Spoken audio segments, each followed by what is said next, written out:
How does renting heavy machinery help us in early retirement? Let's find out. I'm Gary. And I'm Kara. Away we go traveling. So how does renting heavy machinery help us in early retirement? It doesn't. No. It doesn't. Just don't do that. It's a big waste. But Big waste. big waste. But it did get us thinking about how we built our early retirement. And we've got a couple of categories that we want to talk through today about sort of what our plan was and how we did it. And I'm going to break it down in 3 ways.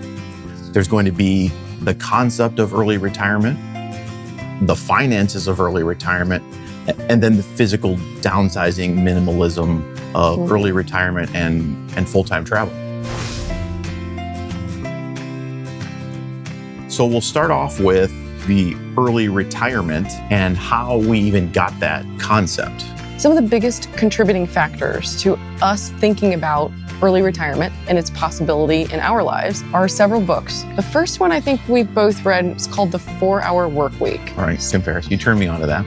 Yeah, so I heard about this a long time ago, but we just read it in the last few years. And really, that book specifically got, I think, both of us thinking about that there is life outside of reporting to the box. And that's my phrase for that is... You don't have to have a 40-hour full-time employment. You can live your life in a different way, just kind of giving us a little bit of a mindset shift. I think that book talks more about, how can you have side hustles or generate income on a smaller amount of time. But again, it was just more for us. It was just kind of eye-opening for that. Absolutely, like a paradigm shift, like a psychological change, knowing that there are other ways to live. So we started from there and started looking at other potential sources for education. One of the other books that we read pretty early on, Your Money or Your Life. It's an older book, but it talks about how you use your finances to build the life you want. And that just started putting down the path of, what else can we do with our lives? And we started talking about it, and we knew we loved to vacation. We knew we loved to travel, and it just started thinking about, well, how can we do this full time? Maximize our own joy. Right. Yeah. So, that led me to another book called Vagabonding, which, isn't necessarily an early retirement book, but it's about a guy who does full-time world travel and talks about his experiences in each of those locations. And it kind of put me down the path of, well, what can we do in all these places? What are the types of things we can and should see while we're on this planet? So I just started getting that moving forward, putting this in our heads. And then you found the FIRE concept, which is FIRE, financially independent, retire early. And that led us to a couple books, Playing with FIRE. And that had, a documentary with it? Yeah, it was a movie as well. So if you want to read the book, feel free. That's probably encouraged. But there's also a movie, I think it's on Amazon Prime, talking about how you would FIRE and what that meant. For them, right? What that meant for them, how they did it. Right, what early retirement meant for them. And then, so you started in a deep dive into YouTube. Right. About, at that point, I think, about other people that have done this. Yep, started looking into the FIRE community, started looking into other YouTube channels. We ran across, still one of the earliest YouTube channels I saw on people who were full-time world traveling and explained early retirement with regards to the financial side is To Go Roam, and I can't appreciate them enough. Neil there, taught me the 4% rule. I'd never heard of it before. So learning the 4% rule, and we'll talk about that a little bit, was really eye-opening for us. Molly's here. Molly's joined us. Hi, Molly. Brian and Carrie, sort of our same age range, doing the types of things we want to do. Another channel, Fire We Go, with Christine and Gian, doing the same types of thing again around our age group. Doing the same types of things. I watched a lot of their content, and then the Grounded Life content. They've got multiple channels. I'm just sort of explaining how they do it and what they do and sort of world travel. So really good stuff. And then our Freedom Years as well. I think they just started they've been gone for about a year. They started putting videos out again. Yeah. But they were full-time world traveling with their dogs. And that kind of gave us the concept of we could full-time world travel with our dog, although we're not doing world travel because we didn't want to put her on airplanes, but it let us know, wow, we could probably do this while we still have our puppy. So we really appreciate those. So learning about all of that retiring early content was what kind of put us down this path. So then I think after the YouTube stuff really kind of started solidifying our ideas and our belief that we really could retire early, you found another recommendation for a book called From Strength to Strength. How would you describe that book? It really talks about going from what you did professionally and how you turn that into something you can do in retirement, using those skills you have from your professional life and applying those to retirement and building a very fulfilling and satisfying retirement. So it's a great book. So that's sort of the run of the books that we started with for this. It started building our foundation for our belief that we could do this and our confidence that we could put this plan together. Right. And starting of that, obviously the first thing you got to deal with is in any of these plans is getting your finances in order and understanding what you have and what you need. And the first step of that, and again, I learned the 4% rule from Neil on To Go Rome, but it talks about, once you have your yearly your yearly budget, what you spend in a year, you multiply that by 25, that tells you your FIRE number, your financial independence numbers. If you have that amount of money invested in basically a 60-40 portfolio, you can draw 4% of that per year and live comfortably for your retirement. So, that concept sort of opened my eyes to, well, if I need to know a financial independent number, I need to know what we actually use to spend. What we spend, right. So one of the things we realized is we had to budget. And by budget, that doesn't mean what we make is what we spend. We literally had to get an app and track all of our finances and our spending. And the app we picked was called Monarch. And we can put a link for a referral if you're interested in that. But for us, it worked really well. And just knowing what we spend and what's required and what's more discretionary was a huge eye-opener for us. Because that's one of the things that allows us to do this early retirement is to really contract our spending to what's crucial. Not that we deprive ourselves at all, but we just don't need to spend all the silly things. And knowing your budget, knowing your finances, actually taking a realistic and no kidding deep dive on everything, every penny that goes out was a huge eye opener for us. Right. And a great tool. Right. Once we had 3 or 4 months of that and kind of got an idea of what we really spent, we started taking a look at what we could remove from our budget that wouldn't impact our lifestyle. What were we spending on things that weren't really bringing us any joy? It's okay to spend money, but spend money on things that bring you joy. So once we started looking at that, had an idea of what we spent on a monthly basis, you extrapolate out to a yearly basis, you multiply that by 25, you kind of understand your FIRE number.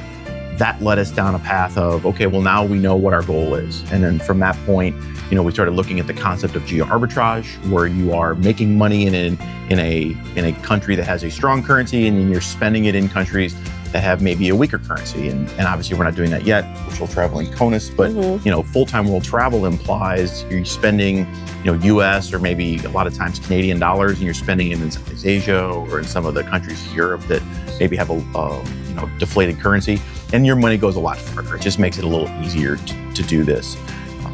And even here, we're focusing on in the US because we're traveling full-time in the US while we have our dog who's almost 14 just to stay in the US to make it comfortable on her. There are places in the US that your dollar can go farther. And those are the places that we're focusing on. Yep. We're in the Midwest right now, which is a lot more affordable, a little bit lower cost of living.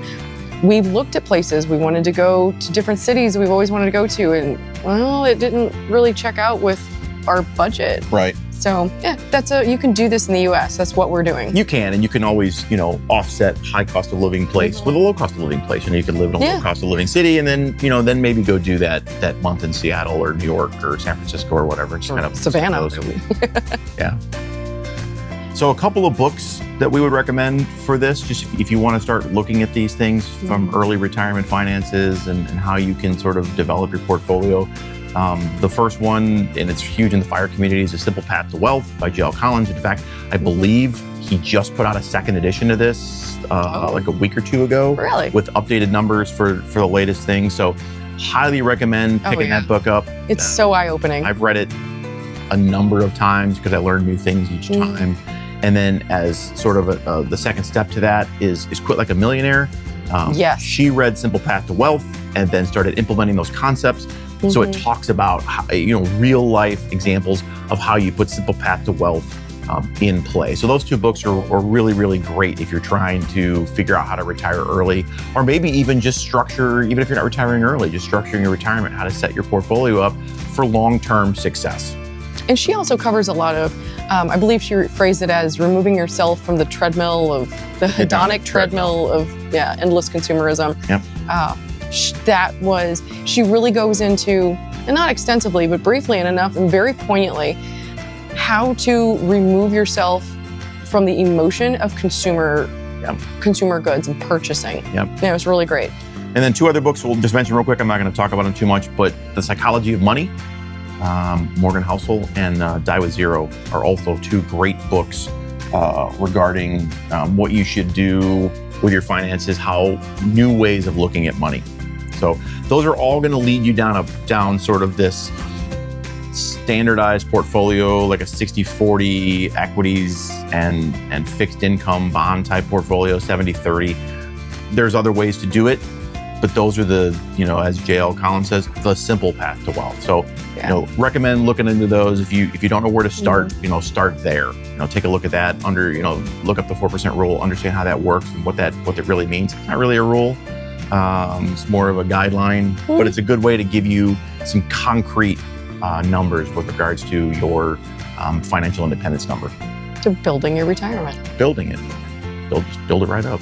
Just building all the cheese. Build it all in.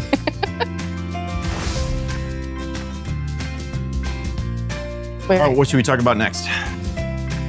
So I would say the next layer in building our retirement was, once we had the concept and the plan, and then we worked out the finances, then you actually have to start taking action on downsizing and minimizing.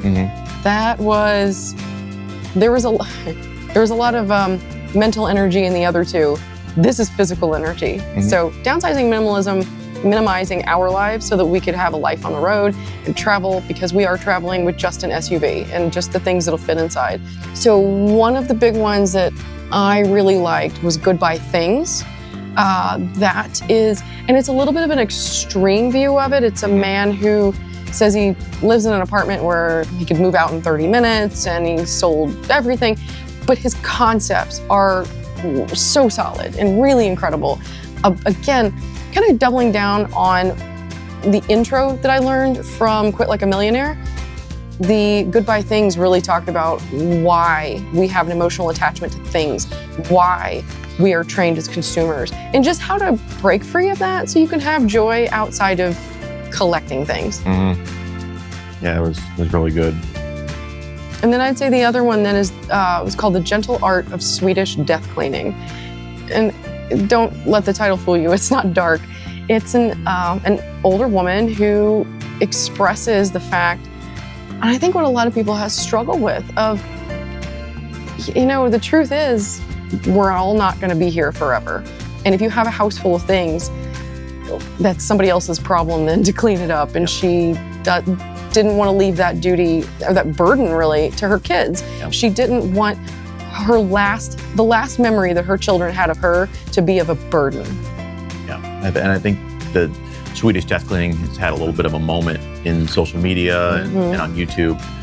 But essentially it's a concept that says, while you're still alive, try to downsize to the point that your family won't have to, deal with all of your things after you pass away. And obviously we're not anywhere near that point, but we still use those concepts and those thoughts when we were trying to give away things or donate things that people in our family just didn't want. A lot of the things that you collect, your hobbies, are not other people's hobbies. So your stuff doesn't have as much value as you think. So when you're doing this, understand it's not a money-making proposition. Yeah, this is absolutely.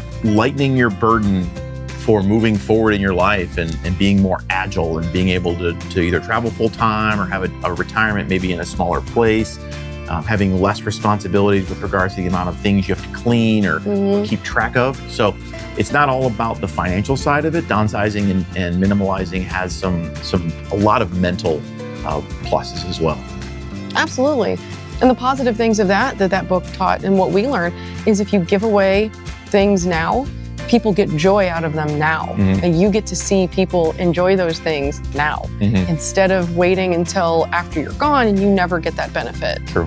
So help people a long time before you're gone. Yeah. So, that was sort of our story for early retirement. There's more to it, and we'll cover more of it as we go. But I think the big key that we would give you as a recommendation is if you're interested in this as a lifestyle, if you're interested in either early retiring or even if you're preparing for just a normal retirement, start planning early. Start getting your finances in order. Start looking at your things and how can we, do I need all of these things as I transition into retirement? Because this doesn't happen overnight. These things that we're talking about are not something you can just, flip a switch and it happens in a week. So start this planning early because, the whole point of this is to get what you want out of your life. Get what you want out of the life you're currently living. And if it's going to be a life of retirement, doing what you want while you're in your retirement.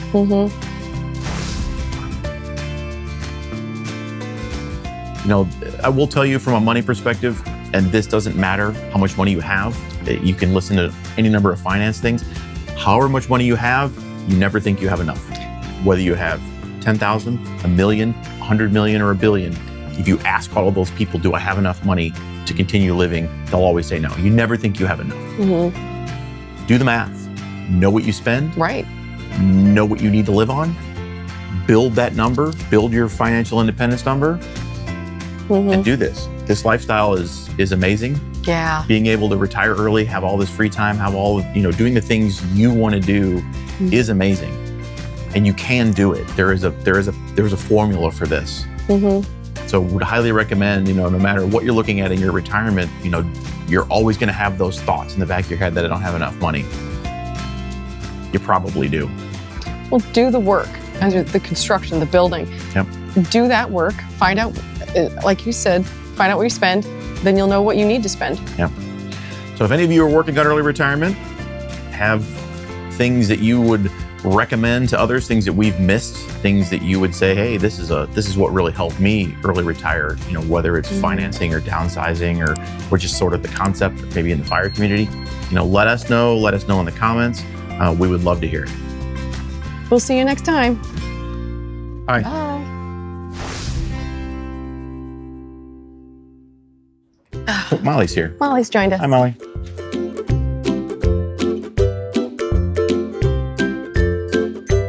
Concept of Molly. we